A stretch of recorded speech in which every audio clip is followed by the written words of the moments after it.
সভায় উঠল না এসআইআর প্রসঙ্গ। মোদির অডিও বার্তায় অধরা এসআইআর। বাংলার উন্নয়নে সীমিত মোদির বার্তা, মতুয়াদের নিয়েও কোনো বার্তা নেই মোদির।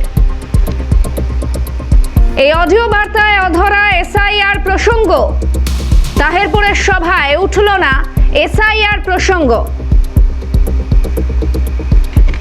এদিকে মতুয়া প্রসঙ্গ টেনে নরেন্দ্র মোদীকে আক্রমণ করেছেন তৃণমূল নেতা কুণাল ঘোষ। তিনি কি বলছেন? মতুয়া সম্প্রদায় যারা অপেক্ষা করছিলেন, গতকাল বিজেপির নেতারা বলেছিলেন উনি আসছেন এসআইআর সুরাহা দিতে। আর এই গোটা বিষয় আর কি বললেন তৃণমূল নেতা কুণাল ঘোষ, দেখুন। সমস্ত রাজনৈতিক দলের কাছে যে রবীন্দ্রনাথ ঠাকুরের মূর্তি ধ্বংস হচ্ছে, আজ যারা অপেক্ষা করছিলেন মতুয়া সম্প্রদায়ের যে তাদের, গতকাল বিজেপির নেতারা তারা তো বলছিলেন, গতকাল বিজেপির নেতারা পর্যন্ত বলেছেন যে উনি আসছেন সুরাহা দিতে। কাল তো বিজেপির নেতারা বলেছেন উনি আসছেন এই এসআইআর সুরাহা দিতে। কোথায় সুরাহা? একটা শব্দ তিনি বলতে পারেননি বা বলেননি, ওনার বলার কিছু নেই। আর এর পাল্টা প্রতিক্রিয়া নিতে আমরা টেলিফোনে যোগাযোগ করেছিলাম বিজেপি নেতা সজল ঘোষ এবং রাহুল সিনহার সঙ্গে। তাদের কি প্রতিক্রিয়া শুনুন।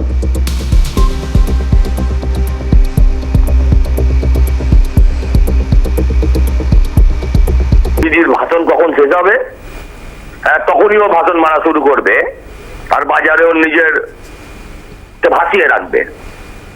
মতুয়াদের একজনেরও নাম কাটা যাবে না, এটা আমি থেকে মোদি অব্দি সবাই বলে দিয়েছেন। বারবার বলার কিছু নেই। মতুয়া সমাজে কোনো বিক্ষোভ নেই। বিক্ষোভের আঁচটার গল্পটা হচ্ছে রাজনৈতিক নেতাদের কথায় এবং কিছু মিডিয়ার পাতায়।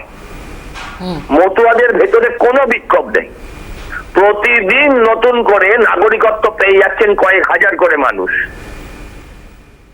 কোন মতুয়া কারণ নাম কাটা যাবে না, অতএব এটা নিয়ে বলার কোনো প্রয়োজন নেই। উন্নয়ন নিয়ে বলেছেন, উন্নয়ন নিয়ে বলবেন। আর মায়ের থেকে মাসির দরদ বেশি।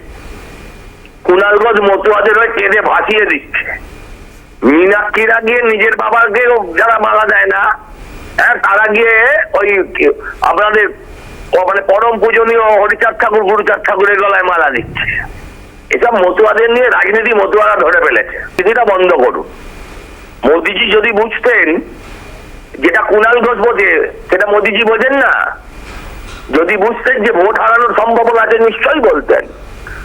আমরা জানি কোনো এফেক্ট হবে না, কারণ একজন মতুয়ারও নাম বাদ যাবে না। যিনি বৈধ এরকম একজনেরও বাদ যাবে না। তো এসআইআর বলেছে যে এসআইআর এর নামটাই বদনাম হয়ে গেছে, সেই কারণে তো দরকার নেই। আর আসল যে কথাটা সেটা তো মোদিজি বলে দিয়েছে যে বাংলাকে বাঁচাতে গেলে তৃণমূলকে হাঁটাতে হবে, কারণ পশ্চিম বাংলা যে বাংলাদেশে রূপান্তরিত করার একটা ষড়যন্ত্র চলছে। এই কথা আমরা বারবার বলেছি। ঘুরিয়ে ফিরিয়ে মোদিজি সেই কথাটাই বলেছে যে এবার বাংলার দায়িত্ব বিজেপির হাতে দিন, পশ্চিম বাংলা থেকে তৃণমূলকে তাড়ান। তৃণমূলকে তাড়ালে পশ্চিম বাংলা